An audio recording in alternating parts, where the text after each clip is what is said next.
दिनांक 20 ऑगस्ट रोजी इगतपुरी तालुक्यातील पूर्व भागात झालेल्या ढगफुटी सदृश पावसामुळे परिसरातील शेतीचं मोठ्या प्रमाणात नुकसान झालंय।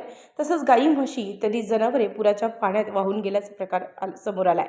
यावेळी सह्याद्री युवा मंच सिन्नरचे युवा नेते श्री उदयभाऊ सांगळे यांनी टाकेद आणि परिसरातील नुकसान झालेल्या शेतकऱ्यांना भेट दिली असता संबंधित विभागातील अधिकाऱ्यांनी पंचनामा केलेला नसल्याची माहिती मिळाली।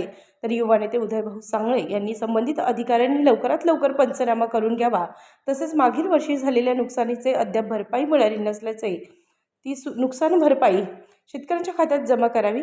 तसेच युवा नेते उदयभाऊ सांगळे आणि त्यांचे शिष्टमंडळ माननीय तहसीलदार यांना नुकसान भरपाई संदर्भात निवेदन देणार आहे।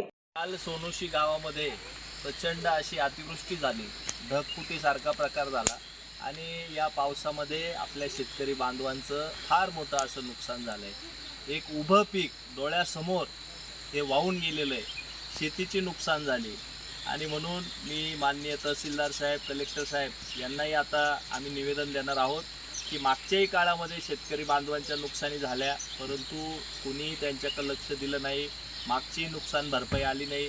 काल परवा देखील आता फार मोठी नुकसान झाली, डोळ्यासमोर उभं पीक वाहून गेलेलं आहे आणि याची सुद्धा दखल अद्याप शासनाने घेतलेली नाही।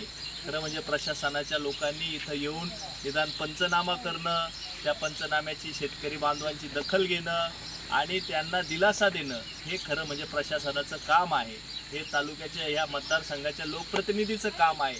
परंतु अद्यापपर्यंत इथं कोणीही अधिकारी आला नाही। तर या संदर्भात आम्ही सर्वजण आता माननीय तहसीलदार आणि कलेक्टर यांना त्या ठिकाणी निवेदन देणार आहे। या निमित्ताने मी एवढंच आवाहन करेन की या शेतकरी बांधवांना दिलासा देण्यासाठी इथं आपण आलं पाहिजे, त्यांचे पंचनामे केले पाहिजे आणि ती नुकसान भरपाई ही त्यांना तातडीने दिलं पाहिजे, हे आव्हान या निमित्ताने मी करतो। उत्तर महाराष्ट्र न्यूज नेटवर्कसाठी शांताराम भांगे।